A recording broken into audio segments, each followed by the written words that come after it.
Everyone, అందరు ఎలా ఉన్నారు? నేను మీ Bujji Pani. Welcome back to Sri moonlight tarot. Friends, ఎలా ఉన్నారు? నేను చాలా బాగున్నాను. I'm beautiful, I'm strong, I'm a magnet for all success. Thank you universe, thank you Ganesha, gratitude. Friends, ఎలా ఉన్నారు? ఏంటి ఈరోజు అప్డేట్? ఎస్, మీ పర్సన్కి మరియు థర్డ్ పార్టీకి మధ్యన ఏం జరుగుతుంది? వాళ్ళిద్దరి మధ్య విభేదాలు ఏవో స్టార్ట్ అయ్యాయి అనేది ఎనర్జీస్ వైజ్ తెలుస్తూ ఉంది. అయితే ఏ విధంగా వస్తూ ఉన్నాయి, ఏమవుతుంది అనేది రీడింగ్ ద్వారా చెక్ చేద్దాం అనుకుంటూ ఉన్నాను. సో మనం లేట్ చేయకుండా వీడియోలోకి వెళ్ళిపోదాం. చెక్. ఫ్రెండ్స్, ఇప్పటి వరకు మన ఛానల్ని సబ్స్క్రైబ్ చేసుకుని సపోర్ట్ చేస్తూ ఉన్న వారందరికీ చాలా థ్యాంక్స్. కొత్తగా ఎవరైనా చూస్తూ ఉంటే సబ్స్క్రైబ్ చేసుకోండి, పక్కనే ఉన్న బెల్ ఐకాన్ని యాక్టివేట్ చేసుకోండి. నేనేమైనా ఇంపార్టెంట్ అప్డేట్స్ ఇస్తూ ఉంటే కనుక మీకు నోటిఫికేషన్ ద్వారా వస్తూ ఉంటాయి. అండ్ అలాగే ఎవరికైనా పెయిడ్ పర్సనల్ రీడింగ్స్ కావాలి అంటే కింద ఛానల్లో డిస్క్రిప్షన్లో నెంబర్ అనేది ఇచ్చున్నాము, దానికి కాంటాక్ట్ చేయండి. ఓకే. అండ్ మన దగ్గర ఉండే services tarot reading, astrology guidance, candle magic spells, reiki healing, which craft, numerology and tarot spells, tree healing codes, ఇవన్నీ సర్వీసెస్ మన దగ్గర అవైలబుల్గా ఉన్నాయి. అండ్ మన దగ్గర ఉండే ప్రోడక్ట్స్ వచ్చేసి గ్లామర్, స్పెల్ జార్ అండ్ వశీకరణ ఇత్తర్. వీటి గురించి నేను అప్డేట్స్ ఇస్తూనే ఉన్నాను డైలీ. అండ్ బుక్ చేసుకుంటున్నారు చాలామంది, అండ్ రిజల్ట్ కూడా బాగుంది అంటున్నారు. ఎస్పెషల్లీ వశీకరణ ఇత్తర్ గురించి వాడడం స్టార్ట్ చేసిన 1 డే నుంచి పాజిటివ్ రిజల్ట్, పాజిటివ్గా మేము ఫీల్ అవుతున్నాము అని మంచి రివ్యూస్ ఇస్తున్నారు. థ్యాంక్ యూ అండి. అండ్ ఎవరైతే రివ్యూ ఇచ్చారో వాళ్ళకి తెలుసు, నాకు తెలుసు. అండ్ కొంతమంది రివ్యూస్ కూడా నేను కమ్యూనిటీలో పెట్టడం జరిగింది. ఓకే. అండ్ ఇంకా ఎవరికైనా కావాలంటే వశీకరణ ఇత్తర్ అండ్ అలాగే గ్లామర్, స్పెల్ జార్ కావాలి అంటే నన్ను కాంటాక్ట్ చేయండి, మీకు డీటెయిల్స్ అనేవి షేర్ చేస్తాను. ఓకే. థర్డ్ పార్టీకి మీ పర్సన్కి మధ్యన కరెంట్లీ ఏం జరుగుతుంది? సమ్ ఇష్యూస్ లేదా ఈ మనస్పర్ధలు, విభేదాలు రైజ్ అవుతున్నట్టుగా ఎనర్జీస్ అనేవి జనరల్గా చూస్తూ ఉన్నాము. అయితే ఏం జరుగుతుంది అనేది క్లియర్గా మనం డీకోడ్ చేద్దాం.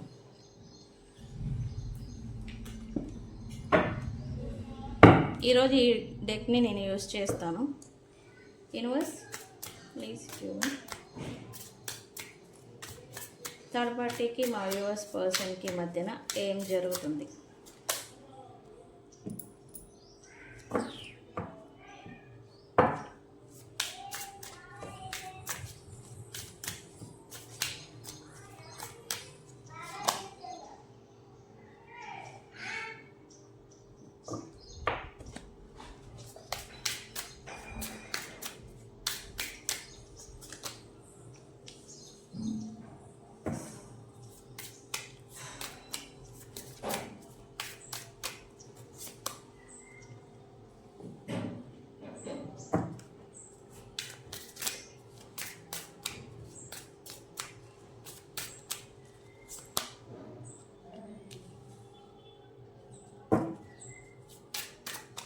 చాలా డ్యామేజ్ అయితే జరుగుతూ ఉంది వీళ్ళిద్దరి ఈ కనెక్షన్, ఈ రీయూనియన్ లేదా రిలేషన్ ఏదైతే నడుస్తుందో అది.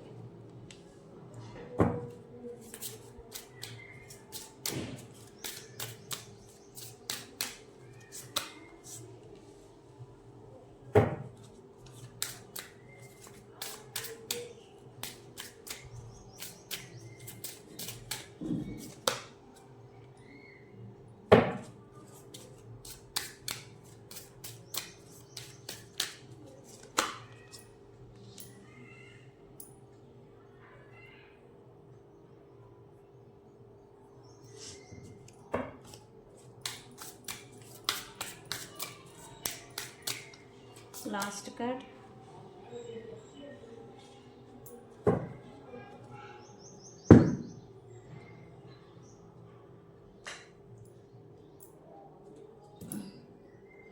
ఓవర్ 9. ఇది చూడండి.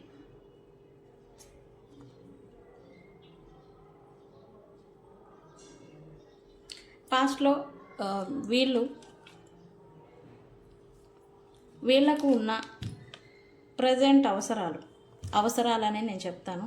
ఈ అవసరాల నిమిత్తం వీళ్ళిద్దరూ మళ్ళీ కలిసిపోవడం అనేది జరిగింది. పాస్ట్లో మనం థర్డ్ పార్టీ రీడింగ్ అనేది తీసాము. అప్పుడు వాళ్ళు మళ్ళీ థర్డ్ పార్టీతోనే రియూనియన్ చేస్తున్నారు అని నేను చెప్పాను. ఎగ్జాక్ట్లీ వీళ్ళు మళ్ళీ థర్డ్ పార్టీ వైపే మొగ్గు చూపడం, థర్డ్ పార్టీ సైడ్ వెళ్ళిపోవడం అనేది వీళ్ళు చేశారు. ఓకే, అయితే రాగాబోగా ఈ రీడింగ్ మనం తీసి చాలా రోజులు అవుతుంది, మేబీ 1 month అవుతుంది అనుకుంటే, నాకు గుర్తులేదు.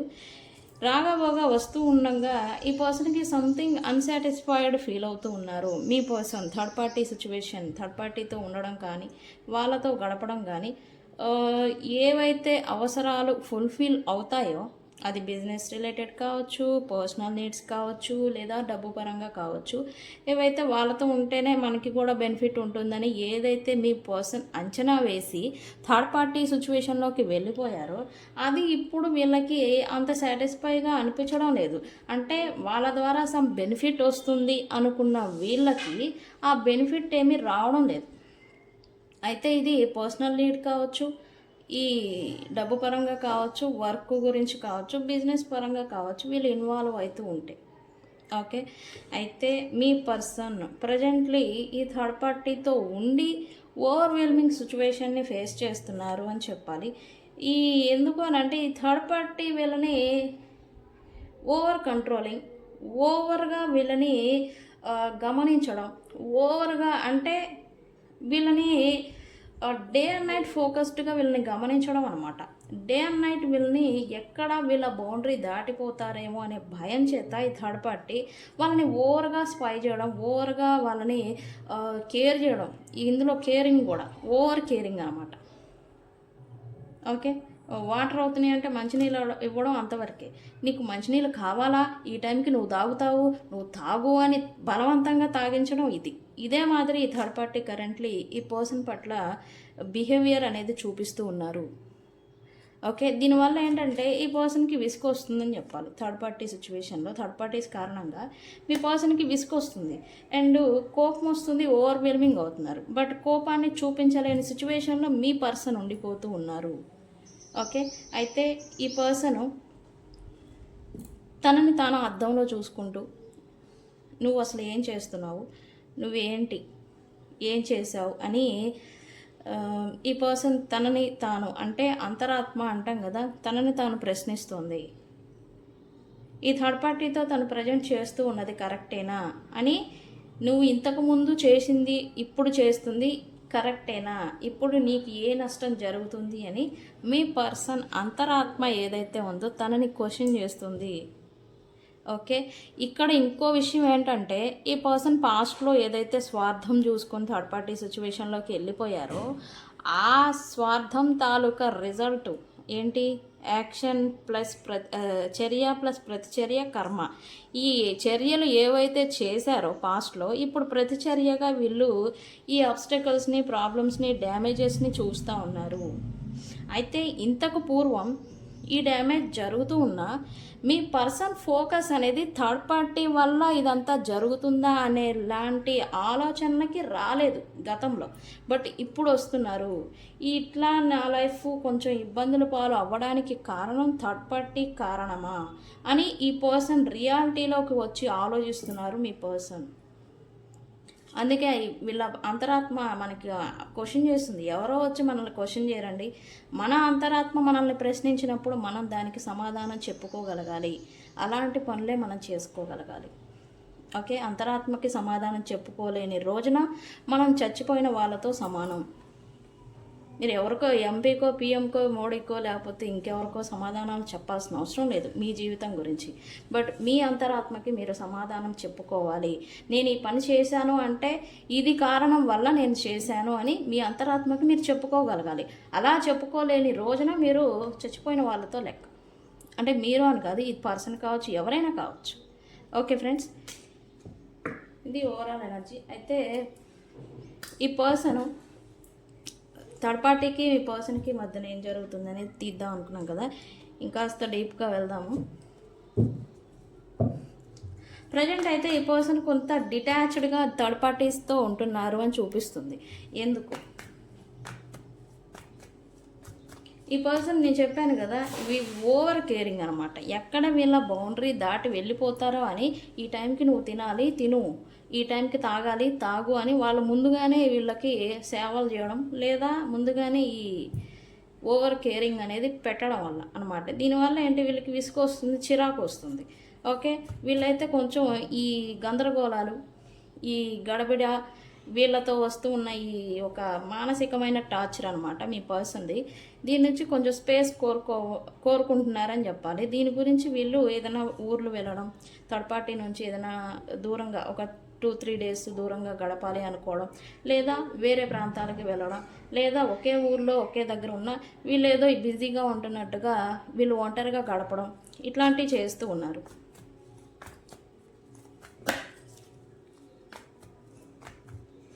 ప్రజెంట్ అయితే డిటాచ్మెంట్, మీ పర్సన్ థర్డ్ పార్టీకి కొద్దిగా డిటాచ్డ్గా అవుతున్నారు. ఎందుకు? బికాజ్ బర్డెన్ క్యారీ చేస్తున్నారు మీ పర్సన్. ఈ థర్డ్ పార్టీ వల్ల ఈ ఓవర్ కేరింగ్ కాదు, అండ్ ఈ థర్డ్ పార్టీ వల్ల రెస్పాన్సిబిలిటీస్ కూడా మీ పర్సన్ మోయాల్సి వస్తూ ఉంది. అది ఫైనాన్షియల్గా కావచ్చు, ఫిజికల్గా కావచ్చు, ఏదైనా కానీ వాళ్ళ రెస్పాన్సిబిలిటీస్ని కూడా వీళ్ళు మోయాల్సి వస్తూ ఉంది. సో అందుకని వీళ్ళు కొంత రిలీఫ్ని అండ్ అలాగే బ్రేక్ని కోరుకుంటూ ఉన్నారు. సో అందుకే ప్రజెంటు ఈ డిటాచ్డ్గా ఉంటున్నారు కరెంట్లీ థర్డ్ పార్టీకి అని చూపిస్తూ ఉంది. అయితే థర్డ్ పార్టీకి మీ పర్సన్కి మధ్యన ఇంకా అన్ఫినిష్డ్ బిజినెస్ అంటే కర్మ అనేది ఉందన్నమాట. అయితే దీనివల్ల ఏంటంటే ఈ థర్డ్ పార్టీ మీ పర్సన్ ఎంత దూరంగా పెడుతూ ఉన్నా, ఎంత డిటాచ్డ్గా ఉంటూ ఉన్నా, ఈ థర్డ్ పార్టీయే మళ్ళీ మళ్ళీ ఇన్వాల్వ్ అవ్వడం, మళ్ళీ మళ్ళీ వాళ్ళతో ఈ కేరింగ్ పైకి మాస్క్ అనమాట, కేరింగ్ చూపిస్తున్నట్టుగా వాళ్ళకి చూపించి వీళ్ళ అవసరాలు తీర్చుకోవడం. ఇది కర్మ, మీ పర్సన్ కర్మ. దానికి ఎవరేం చేస్తారు? వాళ్ళకన్నీ జరిపి చేసి ఆ బాధ అనేది మీ పర్సన్ తీసుకోవాలి. అందుకే ఇది మీ పర్సన్ వద్దు ఇంకా అనుకునే స్థితికి వస్తూ ఉన్నా కూడా అది అవ్వడం లేదు. ఓకే, అయితే ప్రజెంట్ అయితే మీ పర్సన్ ఈ రియాలిటీకి వస్తున్నారు అని నేను చెప్పాను కదా. ఎస్, ఖచ్చితంగా రియాలిటీకి వస్తూ ఉన్నారు. అయితే వీళ్ళిద్దరి మధ్య సమ్ ఇష్యూస్ కానీ, మాట పట్టింపులు కానీ, ఒకళ్ళ మనసు ఒకళ్ళు హర్ట్ చేసుకోవడం కానీ ఇది జరుగుతూ ఉంది. ఎందుకు? బికాజ్ ఈ థర్డ్ పార్టీ నుంచి మీ పర్సన్ పారిపోవాలి, వద్దు అనే సిచ్యువేషన్కి వస్తూ ఉన్నారు. దీనివల్ల ఏంటంటే థర్డ్ పార్టీకి మీ పర్సన్ అబద్ధాలు చెప్పడం స్టార్ట్ చేశాడు. ఓకే, అండ్ ఇక్కడ వాళ్ళు ఏమన్నా ఉత్తములు కాదు, వాళ్ళు కూడా వీళ్ళకి తగినట్టుగానే అబద్ధాలు చెప్పడం, మాస్క్ వేసుకోవడం, వీళ్ళు ఎంత పారిపోతున్నారో అంత అబద్ధాలు చెప్పి వీళ్ళని పట్టుకోవాలి అని గ్రిప్లో ఉంచాలని చూడడం, వీళ్ళు ఆ మ్యానిపులేషన్ ట్రిక్స్ నుంచి పారిపోవాలి అనుకోవడం మీ పర్సన్ ఇలా అంతా చేస్తూ ఉన్నారు. ఓకే, అయితే వీళ్ళిద్దరూ కలిసి చాలా మిస్టేక్స్ అయితే చేశారు అని చెప్పాలి. అయితే మరి వీళ్ళేమనుకుంటారు, పర్సన్ థర్డ్ పార్టీస్తో కలిసి చేసిన మిస్టేక్స్ ఏవైతే ఉన్నాయో వాటిని క్లియర్ చేసుకోవాలి అనుకుంటున్నారు. అది మీ విషయంలో కావచ్చు, తన లైఫ్ పట్ల కావచ్చు, తన బిజినెస్ వర్క్ ప్రొఫెషనల్ లైఫ్ గురించి కావచ్చు. ఆ మిస్టేక్స్ అన్నిటినీ కూడా క్లియర్ చేసుకోవాలి, సరి చేయాలి అని అయితే మీ పర్సన్ అనుకుంటున్నారు కరెంట్లీ. ఎస్, అయితే వీళ్ళకి అవకాశాలన్నీ, తలుపులు అన్నీ మూసుకుపోయాయి. ఓకేనండి, ఇప్పుడు మీరున్నారు, మీ రిలేషన్ ఉంది, థర్డ్ పార్టీ కారణంగా మీరు ఇచ్చి నువ్వంటేనే వద్దని మీరు వదిలేశారు, ఆ డోర్ అనేది క్లోజ్ చేసేసారు. అలాగే వీళ్ళ లైఫ్లో మిగతా అవకాశాలు, మిగతా డోర్స్ ఏవైతే ఉన్నాయో అవన్నీ కూడా క్లోజ్ అయిపోయినాయి. అయితే ఆ మిస్టేక్స్ని వీళ్ళేం ఓపెన్ అవ్వాలని కోరుకోవడం లేదు కరెంట్లీ, కానీ వీళ్ళు చేసిన మిస్టేక్స్ ఏవైతే ఉన్నాయో, మీ పర్సన్ చేసిన మిస్టేక్స్ థర్డ్ పార్టీస్తో వెళ్ళిపోయి వాటిని సరి చేసుకోవాలి, దానికి అవకాశం కావాలి అనేది వీళ్ళు అనుకుంటూ ఉన్నారు. ఓకే,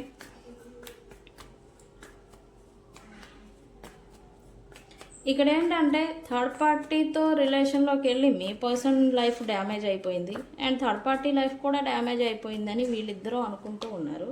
అయితే ఇక్కడ ఏంటంటే ఆ డ్యామేజ్ ఏదైతే జరుగుతూ ఉందో దాన్ని మళ్ళీ సరి చేసుకొని బిల్డ్ చేసుకోవాలనే ప్లానింగ్ ఏదో చేసుకుంటున్నారు. అంటే ఈ థర్డ్ పార్టీ ఏమో మ్యానిపులేషను, ఈ అబద్ధాలు, అంటే వాళ్ళ అవసరాలకు వీళ్ళు ఉన్నారు. తో డ్యామేజ్ అంతా వేరే దాని మీదకి నెట్టేసి, అంటే ఈ థర్డ్ పార్టీకి తెలుసు, మీ పర్సన్కి తెలుసు, వీళ్ళిద్దరు కనెక్షన్ వీళ్ళ లైఫ్ని రూల్ చేసింది, వీళ్ళ లైఫ్ని డ్యామేజ్ చేసింది అని. దీన్ని వీళ్ళు ఒప్పుకునేదానికి సిద్ధంగా లేరు రైట్ నా. ఓకే, ఒప్పుకోవడానికి సిద్ధంగా లేకపోగా దీన్ని ఇంకో దాని మీదకి నెట్టివేయడం అనమాట. అదృష్టమో కాలమో లేకపోతే వేరే వాళ్ళ వల్లనో వీళ్ళ లైఫ్లో ఇలాంటి సిచ్యువేషన్ వచ్చింది అని నెట్టివేయడానికి వీళ్ళు ప్రయత్నాలు చేస్తున్నారు. వాళ్ళు ప్లాన్స్ కూడా వేసుకుంటున్నారు. ఏంటో మరి వీళ్ళ రిలేషన్. ఇక్కడ ఏంటంటే థర్డ్ పార్టీకి మీ పర్సన్ సీక్రెట్స్, మీ పర్సన్కి థర్డ్ పార్టీ సీక్రెట్స్ అన్నీ కూడా తెలుసు.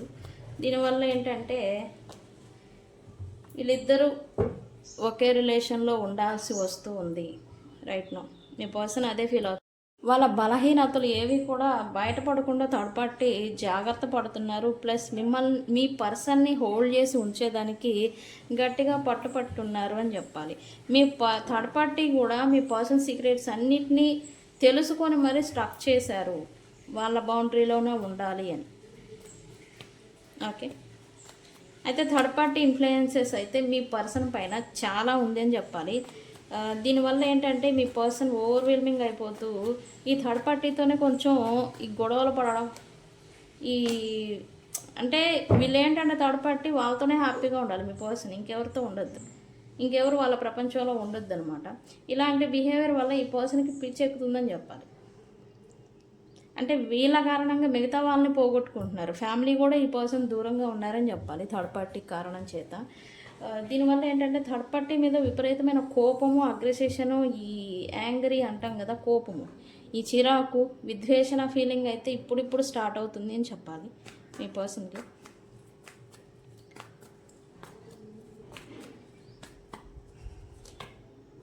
ఈ పర్సన్ని థర్డ్ పార్టీని మీ పర్సన్ మార్చాలి అని అయితే అనుకున్నారు, వాళ్ళ నేచర్ బిహేవియర్ అనేది, కానీ వీళ్ళ వల్ల కావడం లేదు. సో అందుకే మళ్ళీ వీళ్ళు వాళ్ళని మార్చలేక మీ పర్సన్ వాళ్ళకి డిటాచ్డ్గా ఉండడం స్టార్ట్ చేశారు, అది కూడా 8 రోజుల నుండి.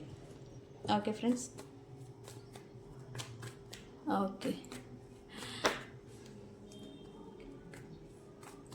ఏదైతే డబ్బు లేదా డబ్బు కారణం చేత థర్డ్ పార్టీ మీ పర్సన్కి విలువ ఇస్తున్నాను అని చెప్పేసి ఉన్నారో ఆప్షన్ లెక్కన తీసుకొని, అదే మాదిరి మీ పర్సన్ కూడా వాళ్ళతో ఏదో అవసరాలు ఉండి వాళ్ళ అవసరాల నిమిత్తం థర్డ్ పార్టీకి వాల్యూ ఇచ్చారు. అయితే ఇక్కడ ఇద్దరు వర్త్లెస్ ఫెలోస్ అని చెప్పాలా. డబ్బుకి విలువ ఇచ్చి మనుషులకి విలువ ఇచ్చే మనిషే కాడు నా దృష్టిలో. మరి మీరేమంటారో నాకు చెప్పండి. అండ్ ఈ థర్డ్ పార్టీ అవసరాల కోసం విలువలు ఇచ్చేవాడిని ఈ థర్డ్ పార్టీ ఎందుకు మనకు వచ్చిద్దో నాకైతే తెలియదు. ఇలాంటి వాళ్ళు అంటే ఇక్కడ అది జరుగుతుంది యాక్చువల్లీ. వీళ్ళు మీ పర్సన్ ఎలాంటి ఎనర్జీలో ఉంటాడో, ఎలాంటి ఆలోచనలో ఉంటాడో, ఆ పర్సన్ థర్డ్ పార్టీస్ని కూడా అలాంటి ఆలోచనలు, అలాంటి ఉద్దేశం ఇక్కడ కూడా అదే జరుగుతుంది. అయితే ఇక్కడ మీ పర్సన్కి కొంచెం ఆర్థికంగా ఇబ్బంది ఏదో వస్తూ ఉంది. సో అందుకని ఈ పర్సన్ ఈ థర్డ్ పార్టీని కొంచెం దూరం పెట్టాలి లేదా కొద్దిగా పక్కన పెట్టాలి డ్యూ టు వీళ్ళ ఫైనాన్షియల్ స్టేటస్ అని వీళ్ళు కొంచెం ఆలోచనలో పడ్డారు అని చెప్పాలి మీ పర్సన్. ఓకేనండి, అయితే ఏం జరగబోతోంది? మీ పర్సన్ తన సిచ్యువేషన్ గురించి ఇప్పుడు అర్థం చేసుకుంటున్నారు. ఈ థర్డ్ పార్టీస్తో ఇన్వాల్వ్ అవడం వల్ల third party only financial needs కోసం, అవసరాల కోసం తనతో రిలేషన్షిప్ బిల్డ్ చేసుకున్నారు అని మీ పర్సన్కి ఇప్పటికే అర్థమైపోయింది. అయితే ఇప్పుడు టైం కాదని వస్తూ ఉన్నారు. అయితే ఇప్పుడు ఈ పర్సన్కి విసుగు వస్తుందని చెప్పాలి మీ పర్సన్కి. థర్డ్ పార్టీకి మీ పర్సన్కి మధ్య ఈ సైలెంట్ వారు, కోల్డ్ వారు, ఈ మిస్అండర్స్టాండింగ్స్, అపార్థాలు ఏవైతే ఉంటాయో, ఈ సైలెంట్గా జరిగే యుద్ధం అనమాట, ఇది స్టార్ట్ అయింది. ఓకే, మీ పర్సన్ స్లోగా తన పవర్ని గెయిన్ చేసుకుంటున్నారు, స్లోగా తన పవర్ని రైజ్ చేసుకుంటున్నారు. ఎందుకు? థర్డ్ పార్టీని ఒకటి తన కంట్రోల్లో ఉంచుకోవాలి లేదా పూర్తిగా లీవ్ చేయాలి. ఇలాంటి మైండ్ సెట్లోకి మీ పర్సన్ వస్తున్నారు అని చెప్పాలి. ఓకేనండి, సో ఇది థర్డ్ పార్టీ రిమూవ్ అని కామెంట్ పెట్టి రీడింగ్ని క్లైమ్ చేసుకోండి. థర్డ్ పార్టీ రిమూవ్ అనేది జరుగుతుంది. ఈరోజు సైన్స్ ఏమీ నేను చెప్పడం లేదు. అండ్ 2 సైన్స్ అయితే చెప్తాను. మీరు ఎక్కడైనా పార్కులో లేదా బయట నేచరు, మొక్కలు అన్న ప్రదేశంలో ఉండి ఈ రీడింగ్ని చూస్తారని చూపిస్తుంది. అండ్ ఆన్లైన్ మాధ్యమాల్లో టైం స్పెండ్ చేస్తూ ఉన్నప్పుడు సడన్గా నా వీడియో మీ ముందుకు వస్తుంది అని చూపిస్తూ ఉంది. ఇది రీజన్ ఉంది. ఓకేనండి, మీరు ఎప్పుడైతే మీ పర్సన్ మీద ఆలోచన తీసేసిన సమయంలో కూడా ఈ వీడియో మీ ముందుకు వస్తుందని చూపిస్తుంది. ఇది science. So friends, third party remove అని కామెంట్ పెట్టి రీడింగ్ని క్లైమ్ చేసుకోండి. తెలుసు కదా నేను మీ Bujji Panyam. Thank you so much. Thank you.